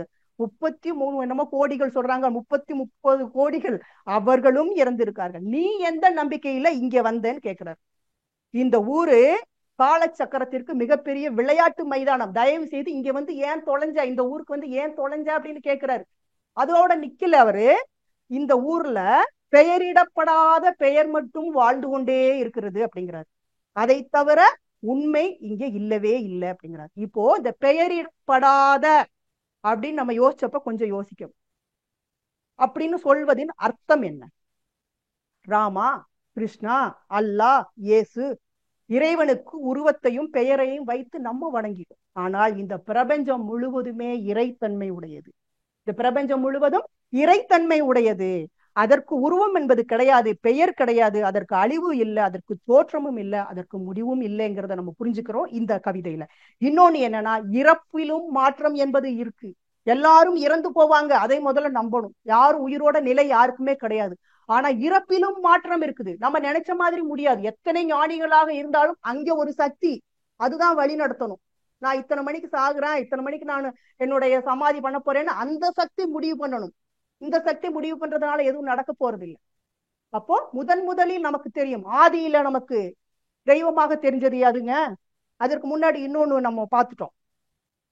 அதாவது பிரபஞ்சத்தை நம்ம நினைவில் எடுத்துக்கிட்டோம். நம்ம இந்த இயக்கங்கள் எல்லாம் சொன்னோம் இல்லையா, இதைத்தான் நம்ம இந்த இடத்துல நம்ம பார்க்க போறோம். அதாவது தாத்தா பேரன் எல்லாரும் சொன்னாங்க இல்லையா, எல்லாமே ஒண்ணு அப்படின்னு. தாத்தா பேரன் மகன் உறவுல வேற வேற. ஓகேயா? பாட்டி மகள் உறவுல வேற வேற. ஆனால் ஒன்றாக மனிதன் என்ற நிலையில் நாம் பார்க்கின்ற பொழுது தன்மாற்றத்தால், தன்மையால், அறிவு வேறு வேறாக, பெயர்கள் வேறு வேறாக இருப்பது என்பது எதற்காகனா, நாம் பிரித்து உணர்வதற்காக மட்டுமே, பிரித்து பார்ப்பதற்காக மட்டுமே, பகுத்து பார்ப்பதற்காக மட்டுமே. ஆனால் தொகுத்து பார்க்கும் பொழுது என்னங்க, எல்லாமே ஒரே பொருள், எல்லாமே ஒரே மூலத்திலிருந்து வந்தவர்கள் தான் என்பதை புரிந்து கொள்ள வேண்டும் என்பதற்காக தான் நான் அந்த கதையை சொன்னேன். ஓகேங்களா? ஆனா ஆதி காலத்துல நமக்கு தெரியும், ஆதியில நாம் எதை கடவுளாக நம்ம கொண்டோம் அப்படின்னு சொன்னா உணவை நாம் தெய்வமாக கொண்டோம். முதலில் மனிதனுக்கு முதலில் தெய்வமாக தெரிந்தது உணவு தான். உணவு எங்க இருந்து வந்துச்சு? நிலத்திலிருந்து வந்துச்சு. அப்ப நிலத்தை மதிச்சு கும்பிட ஆரம்பிச்சான். இப்ப நீர் இல்லாம உணவும் இல்ல வாழ்க்கை இல்லைன்னு எப்ப புரிஞ்சுக்கிட்டானோ அப்ப நீரை நம்ம தெய்வமாக மதிக்க ஆரம்பிச்சிட்டான். பின்பு நெருப்பை பார்த்தான், சூரியனை மதிச்சு வணங்கினான், காற்றை உணர்ந்தான், காற்றை தெய்வமாக கொண்டான். காற்றின் மூலமாகத்தான் அந்த விண் என்பதை உணர்ந்தான். இதற்கு பல லட்சம் தலைமுறைகள் ஆனது இந்த விண்ணை மகரிஷி சொல்றாங்க, சிந்திக்க சிந்திக்க சிந்திக்க மறைபொருளை உணரும் அறிவு உயர்ந்தது. விண்ணிற்கு மூலம் என்ன? இறைவெளி. விண்ணிற்கு மூலம் என்ன? இறைவெளி. அரூபமானது, எங்கும் நிறைந்தது. அதிலிருந்துதான் விண் முதல் அனைத்து தோற்றங்களும் தோன்றி இருக்கிறது என்பதை புரிந்து கொள்வதுதான் நம்மளுடைய 6வது அறிவின் சிறப்பு என்பது. இதைத்தான் பட்டினத்தார் ஒன்று சொல்றார் ஒரு கவிதையில. ஒளியாய், கதிர்மதியாய், உள் இருளாய், அக்கினியாய், வெளியாகி நின்ற வியன அறியேன் பூரணமே, எங்கும் நிறைந்துள்ள பொருளே, ஒளியாகவும் சூரியனாகவும் சந்திரனாகவும் அக இருளாகவும் நெருப்பாகவும் ஆகாயமாகவும் நின்ற பெருமையை நான் அறியவில்லை அப்படிங்கிறாரு பட்டினார். ஆனா நம்மளுடைய மகரிஷி அனுபவத்துல என்ன பண்ணிட்டாங்க? புரிஞ்சு நமக்கு சொல்லிட்டாங்க. அதை தான் மகரிஷி என்ன சொல்லிட்டாங்க? நான் என்ற சிற்றெல்லை நான் கடந்த போது நான் நீயாய் கூறுதலறம் நல்லியக்கம் அறிந்தேன், தரம் குவித்தேன், நீயே நான் இரண்டும் ஒன்றே என்று கண்டுவிட்டேன், நீ நானாய் விளங்கும் பேர் அறிவில். மகரிஷி ரொம்ப எளிமையாக நமக்கு சொல்லி. நண்பர்களே, பிறவியின் நோக்கம் என்ன? அறிவில் முழுமை பெறுதல். அதாவது எல்லாம் பிரம்மமே, பூரணத்திலிருந்து பூரணத்தை பிரித்தால் எஞ்சி நிற்பது பூரணமே. இது யார் சொன்னதுங்க? ஆதிசங்கரர் சொன்னதுங்க. ஆதிசங்கரர் சொன்னார், வெட்டவெளி சூனியம், வெட்டவெளி எங்கும் உள்ளது, அது என்றும் இருப்பது என்று கூறியவர் புத்தர். பரலோக ராஜ்யம் சமீபத்தில் தான் உள்ளது, சமீபத்தில் என்ன நமக்குள்ளே இருக்கிறது என்பதை கூறிய இயேசு. நீங்கள் இம்மை மனிதராக இருக்கிறீர்கள், மறுமை மனிதராக மாறிவிடுங்கள், இங்கே செயல்கள் மட்டுமே கேள்விகள் இல்லை, அங்கே கேள்விகள் மட்டுமே செயல்கள் இல்லை என்று சொன்ன முகமது நபிகள். இவர்கள் எல்லோருமே அந்த சிகரத்தை எட்டியவர்கள்ங்க. எல்லோருமே அந்த சிகரத்தை எட்டியவர்கள். அந்த சிகரத்தை எட்டியவர்கள் திரும்ப வந்து நமக்கு சொல்லிட்டாங்க. ஆனால் நமக்கு நம்மளுடைய குரு சிகரத்தை எட்டி மிக எளிமையாக நாம் புரிந்து கொள்ளக்கூடிய அளவுக்கு அவர்களுடைய அனுபவ கருத்தை நமக்கு சொல்லியிருக்கிறாங்க. இவர்கள் தான் தூதர்கள், இவர்கள் தூதுவர்கள், அவதார புருஷர்கள். போய் இயற்கையின் முழுமையை நாம் உணர வேண்டும். இயற்கையின் முழுமையை நாம் உணர வேண்டும். இயற்கையோடு ஒன்றி உணர்ந்து தெளிந்து விழிப்புடன் இருக்க வேண்டும். அரூப நிலையில் ஒன்றாக, ஏகமாக, உருவ நிலையில் பலவாக. ஒன்றிலிருந்து ஒன்றை நாம் பிரித்து பார்க்க முடியாது. நான் வேறு, பிரபஞ்சம் வேறு அல்ல. நான் வேறு, இயற்கை வேறு அல்ல. நான் என்பதை எதிலிருந்தும் பிரித்து பார்க்க முடியாது. பிரித்து பேசவே முடியாது. ஒன்றாக, பலவாக, எல்லாமாக தொடர் நிலையில் இருப்பதுதான் இந்த தன்னிலை அறிதல் என்பது. புரிந்து கொள்ள வேண்டும். உடலை நலத்தோடு காக்க இயற்கை சக்தி, அந்த இரத்த ஓட்டம், வெப்ப ஓட்டம், காற்றோட்டம், இது எல்லாமே புரியணும். இயற்கைக்கும் அறிவுக்கும் உள்ள உறவை நாம் அறிந்து கொள்ள வேண்டும் என்றால் இந்த உடலையும் மனதையும் நாம் பாதுகாக்க வேண்டும். எந்த அளவுக்கு பாதுகாக்க வேண்டுமோ அந்த அளவுக்கு நாம் பாதுகாக்க வேண்டும். அதே நேரத்தில் இயற்கை சக்திக்கு நாம் உதவ வேண்டும். முழுவதுமாக தடுப்பு என்பது நம்ம ஓவரா நம்ம பாதுகாப்பு, நம்ம எல்லாத்திலிருந்தும் இயற்கை சக்தியிலிருந்து நாம் தப்பித்துக் கொள்ள வேண்டும் என்றால் கண்டிப்பாக முடியவே முடியாதுங்க. இயற்கை சக்தியை தடுப்பது என்பது மிக மிக கஷ்டம். தடுப்பு நிலையை கொஞ்சம் வேணா உயர்த்தி கொள்ளலாம். எப்படி உயர்த்தி கொள்ளலாம்? பயிற்சிகள் மூலமாக. உடல் நல கேடு இல்லாமல் எல்லாத்தையும் உணர்ந்து கொள்ள வேண்டும் என்றால் பயிற்சி வேணும். உடல் பயிற்சி வேணும், தவ பயிற்சி வேணும். உறவுகளிலிருந்து வரக்கூடிய நல்ல விஷயங்களை எடுத்துக்கலாம். கெட்ட விஷயங்களிலிருந்து நாம் தடுத்து கொள்ள வேண்டும் என்றால் பகத்தாய்வு பயிற்சிகள் வேணும். அதையும் நம்ம புரிந்து கொள்ள வேண்டும். ஆகவே பிறவியின் நோக்கம் என்பது அறிவில் முழுமை அடைதல். அறிவில் முழுமை அடைய வேண்டுமானால் இயற்கையை முழுமையாக உணர வேண்டும். இப்ப இயற்கையை முழுமையாக உணர வேண்டுமானால் இயற்கையோடு ஒன்றி உணர்ந்து தெளிய வேண்டும். இயற்கைக்கும் அறிவுக்கும் உள்ள உறவை புரிந்து வாழ வேண்டும். பரிணாம வளர்ச்சியின் மாற்றங்களை எல்லாம் நம்ம புரிந்து கொள்ள வேண்டும். அப்பதான் நாம மூலத்தை புரிந்து கொள்ள வேண்டும். அப்பொழுதுதான் நாம் தன்னிலையையும் அறிய முடியும். அதெல்லாம் புரிஞ்சிங்கன்னாதான் தன்னிலையை அறிய வேண்டும். அப்படி நாம் அறியும் பொழுதுதான் இயற்கை சக்திக்கு நம்மால் உதவ முடியும். இயற்கை சக்தி என்பது ஒவ்வொரு தனி மனிதனும் இயற்கை சக்தி. எங்கேயோ நினைக்காதீங்க. ஒவ்வொரு தனி மனிதனும் வாடும் பொழுது துன்பப்படும் பொழுது நாம் உதவ வேண்டும். அப்போது எல்லாமே இந்த பிரபஞ்சத்தில் இருக்கக்கூடிய எல்லா தோற்ற பொருட்களும் இயற்கை சக்தி தான். அப்ப எந்த ஒன்றும் துன்பப்படும் பொழுது அந்த துன்பத்தை நாம் கொஞ்சம் கவனிச்சு, இயற்கையே துன்பப்படுது என்று நாம் உணர்ந்து அதற்கு நாம் உதவ வேண்டும். இதுதான் 6வது அறிவின் முழுமை என்பது. மகரிஷி சொல்லிட்டாங்க, ஈட்டி என்னை காத்து வரும் இறைவா உன் இருப்பு நிலை என் அறிவிலே உணர்ந்தேன். ஈட்டி என்னை காத்து வரும் இறைவா உன் இருப்பு நிலை என் அறிவிலே உணர்ந்தேன், நிறைவு பெற்றுவிட்டேன். காட்டிவிட்டாய் உனை என்னுள் கண்ணில் காணவுன்னா கருப்பொருளாய் எனது அறிவின் அலை கழித்த போது ஏட்டினிலே உன்னை குறித்து எழுதியுள்ளோர் பல பேர். ரொம்ப என்னுடைய அறிவு அலைக்கழிச்சிச்சு. அப்போ ஏட்டுல உன்னை பத்தி எழுதினவங்க எல்லாம் பல பேர். ஆனாலும் எனினும் தன் முனைப்பு ஒளிந்து உள் அடங்கி உன்னுள் கூட்டி நிற்கும் போதொன்றோ நீ உணர்த்துகிறாய். தன் முனைப்பை எப்படி நான் ஒழிச்சு எனக்குள்ள போய் இருக்கிறப்பதான் நீ என்னது எனக்கு நீ உணர்த்துகிறாய். குறிப்பு அறியார் விரிந்து விரிந்தே தேடல் வீணேன்ட்டாங்க. இதை பத்தி தெரியாதெல்லாம் தேடுறேன்னா வீண் தான் அப்படின்னு மகிழ்ச்சி ரொம்ப எளிமையாக சொல்லிட்டான். ஆகவே அன்பர்களே, எல்லாமே இறைநிலையின் தன்மாற்றம் தான். மாற்றங்கள் என்பது மாறாதது. ஆனால் இந்த மாற்றங்களை எல்லாம் கொடுக்கக்கூடிய மாறாத ஒன்றின் மேல் நம்பிக்கை வைத்தால் மாற்றம் என்பதை எளிதாக புரிந்து கொண்டு வாழ்வியல் முறைகளை நமக்கு தகுந்த மாதிரி நாம் வைத்துக்கொண்டு இந்த வாழ்க்கை சிறப்பாக நிறைவு பெற்றுக்கொண்டு நம்மளுடைய பிறவியின் நோக்கம் என்பதும் நிறைவேறும் என்று சொல்லி எனக்கு வாய்ப்பு கொடுத்த உங்கள் அனைவருக்கும் நன்றி சொல்லி, ஆழியார் ஐடி இயக்குநரகத்திற்கும் நன்றி சொல்லி விடைபெறுகிறேன். வாழ்க வையகம், வாழ்க வையகம், வாழ்க வளமுடன். வாழ்க வளமுடன். நண்பர்கள் கேள்விகளை கேட்கலாம். கேள்விகளை கேட்க கைகளை உயர்த்தலாம். வாழ்க வளமுடன். ராஜாராமன் ஐயா அவர்கள் கையை உயர்த்திருக்காங்க. வாழ்க வளமுடன் ஐயா, நீங்க அன்மியூட் பண்ணிட்டு பேசலாங்களா? அம்மா வாழ்க வளமுடன். வாழ்க வளமுடன் ஐயா. நல்ல அருமையான சிந்தனை கருத்து கொடுத்தீங்க. நல்ல மகிழ்ச்சியினுடைய கருத்து பண்புகளை அப்படியே டேபிள் வழியை போட்டு நல்லா விளக்கமாக கொடுத்தீங்க. நல்லா இருந்தது. எனக்கு என்ன ஒரு சந்தேகம்னா, நீங்கள் போட்ட அந்த இது அந்த ஆய்வர்களை பார்த்துன்னே வரும்பொழுது ஒரு இடத்துல ஒரு சந்தேகம் வருது.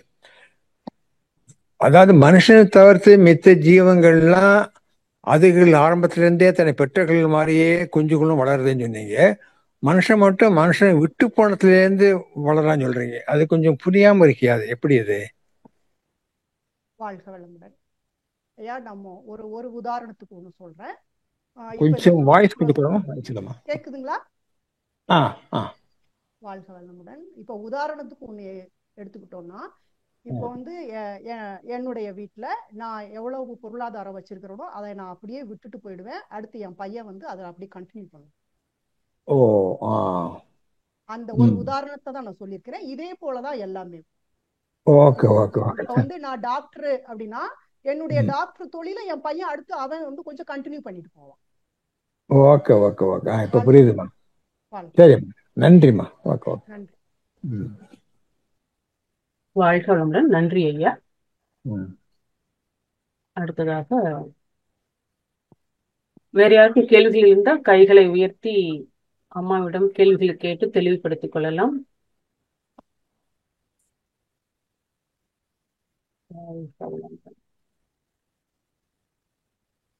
கேள்விகளே வராது. அன்பர்களுக்கு தெளிவா இருக்கிறாங்க போல இருக்கு. மகிழ்ச்சி தெளிவாக்கி இருக்காங்க. அதை தாண்டி நம்ம ஒண்ணும் பேசல. வாழ்க வளமுடன். நானே கேள்வி கேட்கிறேம்மா. ஒரு கேள்வி. அதான் நம்ம எவ்வளவு கேட்டா கூட அது ஏதாவது ஒரு துன்பத்தை அடையும் போது நம்ம அந்த சிந்திக்கிறத தவறிடுறோம். அது மனம் அந்த இதுக்குள்ள போயிடுறதுனால இதெல்லாம் தத்துவம்லாம் நமக்கு ஒரு பக்கம் இருந்தா கூட நம்ம யாரா இருந்தாலும் அந்த இதுக்கு போகக்கூடிய ஒரு சூழல் எப்பயாவது வந்துடுது வாழ்க்கையில. அப்ப எப்படிமா அதை எதிர்கொள்றது? உடல் துன்பமோ மன துன்பமோ ஏதோ ஒண்ணு வருகிறது. வாழ்க வளமுடன். அதுதான் நம்மளுடைய பதிவுகள். மகிழ்ச்சி என்ன சொல்றாங்க, நீங்க இறை உணர முடியாத இறை உணர்வுன்னா நம்ம கடவுளை உணர்தல் மட்டுமே அல்ல, எல்லாமே இறை உணர்தல் தானே. அப்ப நாம ஒரு நல்ல ஒரு விஷயமா நம்ம குணங்களை நம்ம மாற்றணும் அப்படின்னா அதுவும் இறை உணர்வு தான் இல்லையா? இறையை உணர்ந்தாதான் அந்த குணநல மாற்றங்கள் என்பது வரும். அதை மாற முடியாம நம்ம தடுக்குது அப்படின்னா பதிவுகள் தானே, பதிவுகள். அப்போ அங்கதான் நம்ம ஏற்கனவே நம்ம ஒரு டைம் இதுக்கு முன்னாடி சொல்லியிருக்கிறோம், வாழ்க்கை தத்துவங்களை, வாழ்க்கை நெறிமுறைகளை நம்ம இன்ப துன்பங்கள்ல இருந்து நாமளே தான் நம்ம உருவாக்கி கொள்ளணும், எது சரி எது தப்பு அப்படின்னு. அப்போ நமக்கு தெரியுது நம்ம துன்பப்படுறோம், அப்போ இந்த துன்பம் படக்கூடாதுங்கிறது தான் நம்மளுடைய அறிவு அங்க வேலை செய்யணும். அப்போ மனம் என்ன பண்ணுது, துன்பத்தை கொண்டு போய் சேர்த்துருது. அப்போ இங்க நமக்கு என்னன்னா, நம்ம ஏற்கனவே சொன்ன மாதிரி அந்த என்ன எப்படி நம்ம மாற வேண்டும் என்ற அந்த நெறியை நம்ம அந்த இடத்துல என்ன பண்ணணும், ஃபாலோ பண்ணல, அதை பண்ண வேண்டும் என்பதை உணர்த்துவதுதான் அது. அப்போ நம்மளுடைய தவறுகளை நமக்கே காண்பிக்குது என்பதே நம்மளுடைய 6வது அறிவின் சிறப்பு. இப்ப வேற யாராவது இப்படி சொல்லுவாங்களா? நம்ம தான் சொல்லுவோம் நம்ம தப்பு பண்றோம், அதுதானே நம்ம அகத்தாய்வு, தப்பு பண்றோம் அப்படிங்கறத நம்ம உணர்றோம். நம்மளால ஏன் இப்படி இருக்க முடியல? அப்ப இன்னும் நமக்கு பயிற்சிகள் பத்தல. எது வரைக்கும் பயிற்சிகள் இருக்கும்? நம்ம முழுமையாக மாறுற வரைக்கும் நமக்கு பயிற்சிகள் வேணும். அப்படிங்கிறது நமக்கு வேணும். நம்ம ஒரு 1/2 மணி நேரம் 1 மணி நேரம் மெடிடேஷன் பண்ணா மட்டுமே நமக்கு முழுமை என்பது வந்துராது, நம்மளுடைய பக்குவம் நமக்கு வராது. எந்த நேரமானாலும் நம்ம அந்த நிலைக்கு போகணும். மகரிஷி சொல்லுவாங்க, உட்கார்ந்த இடத்துல இருந்து நீங்க ஆகினா மெடிடேஷன், உட்கார்ந்த உடனே கிடைக்கணும், உட்கார்ந்த உடனே துரியம் கிடைக்கணும்னு சொல்றாங்களே, உட்கார்ந்த உடனே அந்த சுத்தவெளிக்கு போற அளவுக்கு நமக்கு அந்த பக்குவம் வரணும்னு சொல்லுவாங்க. அப்ப நம்ம படிப்படியா கீழ்படியில இருந்து தான் கொஞ்சம் கொஞ்சமா வரும், அந்த நிலையை உணரணும். இது இந்த துன்பப்படுதல் அப்படிங்கிறது நமக்கு ஒரு பாடமாக எடுத்துக்கிட்டு அதற்கு தகுந்த மாதிரி நம்மளுடைய வாழ்வியல் நெறிகளை எப்படி மாத்தலாம் என்று யோசிக்கிறது அகத்தாய்வு பயிற்சி. வாழ்க வளம். வாழ்க வளம். சிறப்பம்மா. வாழ்க வளம். நன்றிம்மா.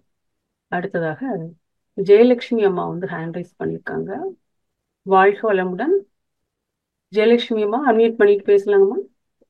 அம்மா வணக்கம் அம்மா, வாழ்க வளமுடன். வாய்ப்பு கொடுத்ததுக்கு நன்றி அம்மா. அம்மா ஆமா, இன்னைக்கு நான் ஒரே கேட்க முடியலம்மா, வெளியில போயிருந்தேன், அதனால கேட்க முடியல, இப்பதான் வந்தேன். அம்மா எனக்கு ஒரு சந்தேகம் இப்போ நம்ம கரெக்டாவே இருக்கும், நம்ம மனவளக்கலையில இருக்கிறதால கரெக்டா இருக்கும், ஆனா நம்ம வாழ்க்கை துணை சரியா இல்லை. அவங்க நம்ம என்ன சொல்றோன்றதே புரிஞ்சுக்க மாட்டாங்க. அவங்க அவங்க பிடிவாதத்துல அவங்க அப்படிதான் இருப்பாங்கன்றது வச்சுக்கோங்க, நம்ம விட்டு கொடுத்தே நம்ம வாழ்ந்துட்டு இருக்கோம். ஆனா நம்ம பையன் எப்படி இருப்பான், இப்ப பதிவு எனக்கு இந்த மகரிஷி வழியில அற வழியில வாழணும், எல்லாருக்கும் விட்டு கொடுத்து போகணும் அப்படின்ற மாதிரி இருக்கு. ஆனா அவருக்கு எல்லாமே எங்க வீட்டுக்கு வாழ்க்கை துணைக்கு எல்லாமே பிடிவாதம், அவருக்கு இருக்கிறதுதான் மொத்த குணமும் இருக்குன்னா, பையன் என்ன மாதிரி இருப்பானா, அவரை மாதிரி இருப்பானா, ஃபியூச்சர்ல அவன் சேஃப் ஜோன்ல இருப்பானா, அதுதான் எனக்கு சந்தேகமா இருக்கும். அப்பப்ப நான் மகரிஷிட்ட ஒப்படைச்சாச்சு, அவனுடைய கர்மா நல்லதா மாத்தி நல்ல வழியில கொண்டு வரணும்னு மகரிஷி ஒப்படைச்சாலுமே கொஞ்சம் பயம் இருக்குமா, அதுக்கு என்ன பண்ணலாமா? வாழ்க வளமுடன்மா. கவலை ஒழித்தல் பயிற்சியை நல்லா பண்ணுங்கம்மா. சரிங்க. வளமுடன். கவலை ஒழித்தல் பயிற்சியை நல்லா பண்ணுங்க. இந்த கவலை உங்களுக்கு தேவையில்லை. அவங்க மாறணும்னா நம்ம சொன்னோம் இல்லையா, நம்மளுடைய வாழ்க்கையில நம்ம எவ்வளவு துன்பப்பட்டிருக்கோம், நம்ம மாறி இருப்போம். அவங்க துன்பமே படலையாம்மா, அவங்க ஏன் மாறணும்? அவங்க இன்பமாக இருக்கிறாங்க, அவங்க ஹாப்பியா இருக்கிறாங்க, அவங்க எதுக்கு நம்ம மாறணும்னு எதிர்பார்க்கிறோம்? தேவையில்லை. அவரவர்களுடைய மாற்றத்தை அவரவர்களே முடிவு பண்ணிக்குவாங்க. காலம், இந்த பிரபஞ்சம் என்பது முடிவுக்கு கொண்டு வந்துரும். அதை பத்தி நீங்க கவலை பண்ணி உங்களுடைய மனதையும் உங்க உடலையும் மாற்றிக்கொள்ளாதீர்கள். வாழ்க வளமுடன். நன்றி அம்மா. அவன் என்ன மாதிரி வரணும்னு ஆசைப்படுறான், அதுக்காக தான். ஆசைப்படக்கூடாதும்மா அம்மா. ஆசை உங்க பையன் நல்லதா கெட்டதான்னு உங்க பையன் தான் ஆசைப்படணும், நீங்க பட வேண்டாம். வாழ்க வளமுடன். புரியுதுமா, புரியுது. நன்றி அம்மா, வாழ்க வளமுடன். நன்றி. வாழ்க வளமுடன். நன்றி அம்மா. அடுத்ததாக ஜெயக்குமாரி அம்மா அவர்களை அன்போடு அழைக்கின்றோம். அம்மா அன்மியூட் பண்ணிட்டு பேசலாங்கம்மா. நன்றிங்கம்மா, வாழ்க வளமுடன். வாழ்க வளமுடன் அம்மா, பேசுங்க அம்மா. வாழ்க வளமுடன்மா. வாழ்க வளமுடன். சிறப்பான விளக்கம். உங்களுடைய சிந்தனை வந்தாலே நிறைய கதைகளை எக்ஸாம்பிள் பண்ணி நல்லா சிறப்பா சொல்வீங்க. நானும் வெளியில இருந்தேன், அந்த ஒரு கதை சொன்னீங்க, அந்த ஜன்னல் மூடி இருக்கிறது, கல்லறைக்கு கதவு இருக்காது, வீட்டுக்கு கதவு இருக்கும், இது சொன்னீங்க. அது எனக்கு சரியா புரியல, அது மட்டும் ஒரு நிமிஷம் கொஞ்சம் விளக்குங்கம்மா. வாழ்க வளமுடன். யூடியூப்ல வரும் இல்லைங்கம்மா, ஃபுல்லா கேளுங்க, அப்பதான் புரியும். சரிங்கம்மா. யூடியூப்ல வரும் இல்லையா, ஃபர்ஸ்ட்ல இருந்து அதை அப்படியே கேட்டு வாங்க, கரெக்டா புரியும். ஓகேம்மா, நல்லா சிறப்பா இருந்ததுமா. நன்றிங்கம்மா. வாழ்க வளமுடன். வாழ்க வளமுடன் அம்மா. நன்றி அம்மா. அடுத்ததாக ஐபோன் அமுதா அமுதா பொற்கொடி அம்மா அவர்களை அன்போடு அழைக்கின்றோம். அன்மியூட் பண்ணிட்டு பேசலாங்கம்மா. வாழ்க வளமுடன்மா, திருநெல்வேலியிருந்து பேசுறேன். வாழ்க வளமுடன்மா. வாழ்க வளமுடன். அம்மா, எனக்கு இப்போ உடம்பு சரியில்லை. அப்போ எக்ஸசைஸே செய்ய முடியல. என்ன செய்யலாம்? அதுக்கு காரணம் என்ன? வாழ்க வளமுடன் அம்மா. உடம்பு சரியில்லைன்னு உங்க மனம் சொல்லக்கூடாது, அதை சரி பண்ணா போதும். பெரும்பாலும் நம்ம வந்து உடலை கெடுக்கிறது நம்மளுடைய மனம் தான். ஒரு 95% மனம்தான். எக்ஸசைஸ் பண்ண முடியலன்னு உங்க மனம் சொல்லக்கூடாது. சரிம்மா. அதுக்கு அவங்க ஃபுல்லா நம்ம செய்ய முடியலனாலும் நீங்க உட்கார்ந்துட்டு என்ன பண்ணணுமோ அதை பண்ணிக்கலாம். ஓ, கொஞ்சம் கொஞ்சமா சரி. நம்ம இம்ப்ரூவ் பண்ணிக்கலாம். வாழ்க வளமுடன். சரி, நன்றிம்மா. நன்றி நன்றி அம்மா. வாழ்க வளமுடன். வாழ்க வளமுடன். நன்றி அம்மா. அடுத்ததாக சபரீஷ் சுந்தர வடிவேல் ஐயா அவர்களை அன்போடு அழைக்கின்றோம். வாழ்க வளமுடன் ஐயா. அம்மா வாழ்க வளமுடன் அம்மா. வாழ்க வளமுடன். அம்மா, எனக்கு ஒரு கேள்வி வந்து, இப்போ நம்ம வீட்லயே வந்து வீட்லயும் சரி வெளியிலயும் சரி சில பேர்கிட்ட வந்து பொருந்தா உணர்வு வருதுமா. பொருந்தா அவங்க வந்து ரொம்ப டிஃப்ரெண்ட் திங்கிங் இருக்காங்க. அது நம்மனாலயோ இல்ல மத்தவங்களால அது டக்குன்னு அந்த பிரச்சனை வந்துருது. இந்த நம்ம அவங்கள நல்லதை நினைச்சாலும் அவங்க நம்மள அந்த மாதிரி நினைக்கிறது இல்லம்மா, அவங்க வேற மாதிரி. அப்போ இது வந்து எப்படிமா கையாள்வது? எல்லாருமே நம்மளை புரிஞ்சு கொள்ளணும்ன்ற அவசியம் இல்லைங்க. அவங்கவுங்க பண்றது சரின்ற தாட்ல அவங்கவுங்க இருப்பாங்க. நீங்க உங்களுடைய கருத்தை சொல்லிட்டு நீங்க ஒதுங்கி நின்று வேடிக்கை பாருங்க போதும். ஏன் அதுக்கு ரொம்ப ரெஸ்பாண்ட் பண்ண வேண்டிய அவசியம் இல்லை. உங்களை புரிஞ்சுட்டு அவங்க ரெஸ்பாண்ட் பண்ணணும்னு அவசியம் இல்லை. அவ்வளவுதான். ரொம்ப நன்றி அம்மா. நன்றி நன்றி நன்றி ஐயா. நன்றி ஐயா. வாழ்க வளமுடன். அடுத்ததாக சிவல் ஐயா அவர்களை அழைக்கின்றோம். வாழ்க வளமுடன் ஐயா. வாழ்க வளமுடன்மா. ரொம்ப சிறப்பா சொன்னீங்கம்மா. மாறாதது ஒன்று, நாமெல்லாம் டூர் மாரி வந்து நம்ம போயிடணும், எல்லாமே வரோம் திரும்பி நம்ம போயிடும், நம்ம எதுவும் நிரந்தரம் கிடையாதுன்னு சொன்னீங்க. அதே மாரி நீங்க சொன்னீங்க ஒவ்வொரு இப்ப முஸ்லிம் ஆகட்டும் ஹிந்து ஆகட்டும் மகரிஷி சொன்ன கருத்துக்கள் எளிமையா இருக்கு. அதே மாதிரி கிறிஸ்டின் ஆகட்டும் ஒவ்வொரும் இந்த மதங்கள் வச்சு நம்ம இப்போ ஒரு இடத்த வேலை செய்ய போனா கூட அந்த மதங்கள் தாமா நம்ம ஒரு கல்வியில நீங்க எந்த அளவுக்கு உயர்ந்திருந்தா கூட அந்த அந்த மதங்கள் தாமா தலை தொழுத்து நிக்குது. நம்ம வந்து ஒரு பெரிய லெவல்ல இருந்தா கூட நம்மளுடைய அறிவு நுணுக்கங்கள் முன்ன இருந்தாலும் அதுல நம்ம முன்ன போக முடியலமா. நம்ம இது வரோம் இருக்கிறத டைம் இவ்வளவு நாள் இருக்கும் என்று நம்மளுக்கே தெரியாது. நீங்க சொல்றீங்க அதை உணர்த்தி அந்த பகுத்துணர்வு தொகுத்துணர்வு நீங்க சொன்னீங்க. ரொம்ப ரொம்ப மகரிஷி நம்மளுக்கு இந்த இறைவனுடைய இது எவ்வளவு எளிமையா நம்மளுக்கு கொடுத்தாரு, ரொம்ப புரியுது. ஆனா நம்ம இப்ப லெவல்ல இப்ப வெளில வேலை செய்யக்குள்ள அது வந்து ஒவ்வொரு கம்யூனிட்டி மட்டும்தாம்மா நீங்க படிக்கிறீங்களோ இதுலயோ எஜுகேஷன்ல எப்படி இருக்கீங்களோ பார்க்க மாட்டாங்கம்மா. அது கம்யூனிட்டி தான் முன்னுரிமை எடுத்துட்டு வராங்கம்மா. அதுக்கு நம்ம என்னம்மா பண்ண முடியும்? அதுல நம்ம முன்னேற முடியுமா? வாழ்க வளமுடன் ஐயா. இது வந்து பிரபஞ்சத்துல இந்த உலகத்துல வந்து நிறைய மாற்றங்கள் இருக்கு. அந்த மாற்றங்கள் எல்லாமே நல்ல விஷயங்கள்லாம் ஏத்துக்கலாம், தேவையில்லாததுல எல்லாம் மாறணும் அப்படிங்கிறது தான் மகரிஷியினுடைய கருத்து. அதுதான் மகரிஷி வந்து நமக்கு மனவளக்கலையாவே கொடுத்துருக்குறாங்க ஃபுல்லா. அதை வந்து நம்ம வந்து மாறணும், எல்லாமே இப்படி இருக்கிறாங்களே மாறணும் அப்படிங்கறத முதல்ல நம்ம முழுமையாக மாற்றம் நம்ம கிட்ட வந்தாவே போதும். வெளியில இருக்கக்கூடிய விஷயங்களுக்கு நமக்கு பெரிய பொருட்டாகவே தெரியாதுங்கிறத நம்ம புரிஞ்சுக்கணும். அதை வந்து நம்மளால முடியுமா யோசிச்சு பார்க்கலாம், முடியாது. அப்ப நம்ம என்ன பண்ணணும்? நம்மளுடைய எண்ணத்தை மட்டும் போட்டு வச்சுட்டு நம்மளுடைய வேலை என்னவோ அதை பார்த்துட்டே போகலாம். அதுல கவனம் ரொம்ப அதிகமாக நம்ம கொடுக்குறப்ப நம்மளும் அதுக்குள்ளதான் போயிருவோம். சொல்லுவாங்க இல்லையா, இப்ப நீங்க மதம் சொல்றதையே சொல்லுவாங்க, இறையன்பு ஐயா கரெக்டா சொல்லுவாங்க, மதம் உங்களை பிடிக்காம பாத்துக்கங்க போதும் அப்படிம்பாங்க. வாழ்க வளமுடன் ஐயா. ஓகேம்மா, ரொம்ப சிறப்புமா. வாழ்க வளம். வாழ்க வளமுடன்மா. வாழ்க வளமுடன். வாழ்க வளமுடன் ஐயா. நன்றி ஐயா. அடுத்ததாக அருள்நிதி சமுத்திரக்கனி அன்போடு அழைக்கின்றோம். வாழ்க வளமுடன். அன்மியூட் பண்ணிட்டு பேசலாங்க.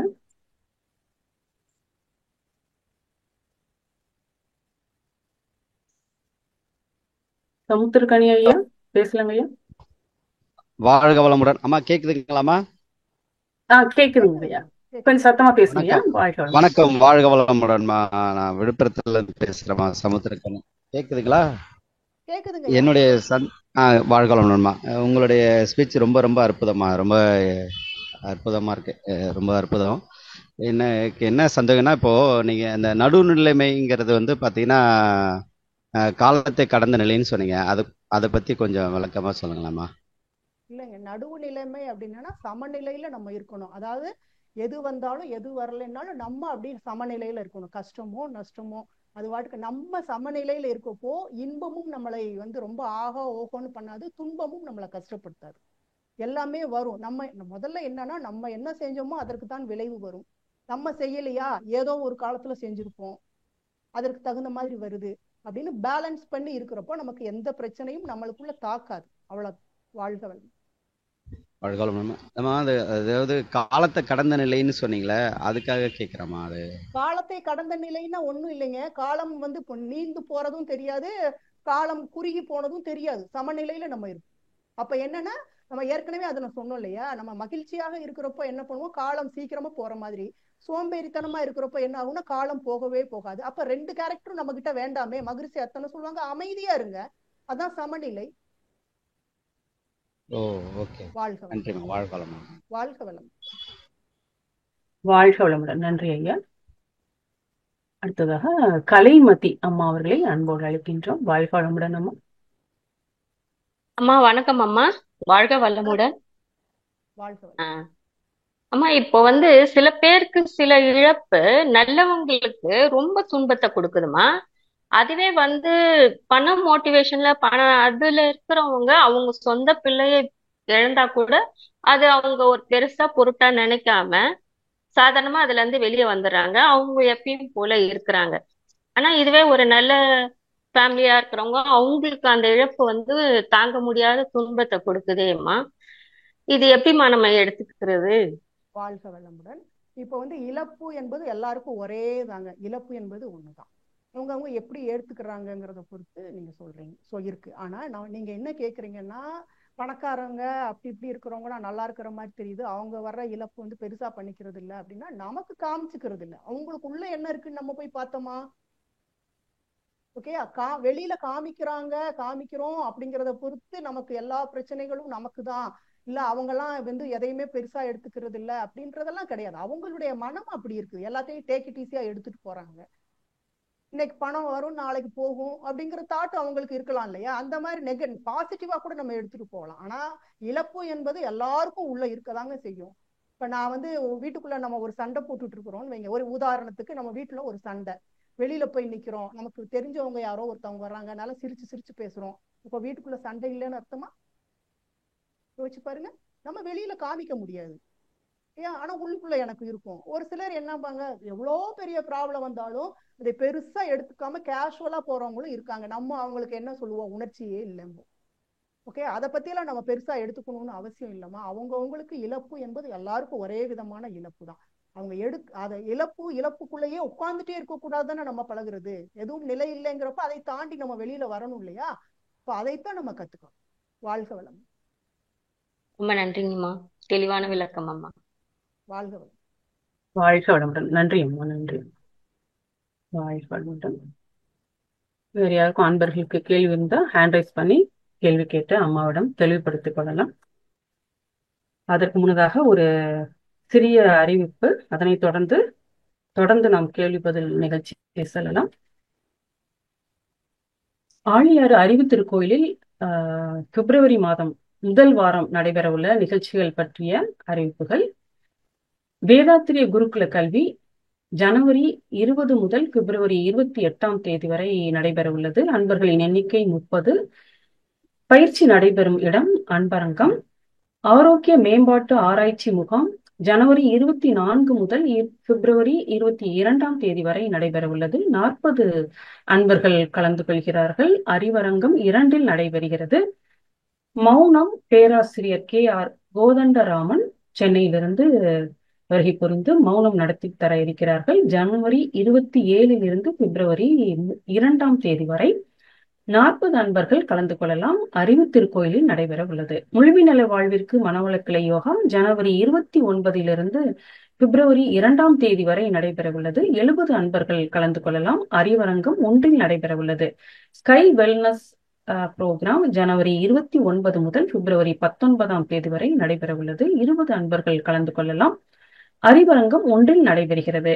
விஷன் பிரம்மஞான வகுப்பு ஜனவரி 31, பிப்ரவரி 1, 2 ஆகிய தேதிகளில் 350 அன்பர்கள் கலந்து கொள்கிறார்கள். அருளரங்கத்தில் நடைபெறுகிறது. அகத்தாய்வு நிலை 1 பிப்ரவரி 1, 2 ஆகிய தேதிகளில் நடைபெறுகிறது. 30 அன்பர்கள் கலந்து கொள்கிறார்கள். ஆன்மீக பயிற்சி மையத்தில் நடைபெற உள்ளது. வாழ்க வளமுடன்.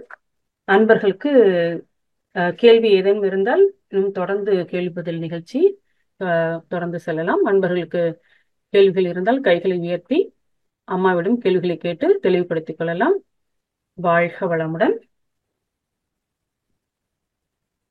பாலான்னு ஒருத்தர் இருக்கிறாரே, அது இல்லையா? வாழ்க வளமுடன். யாருங்கம்மா?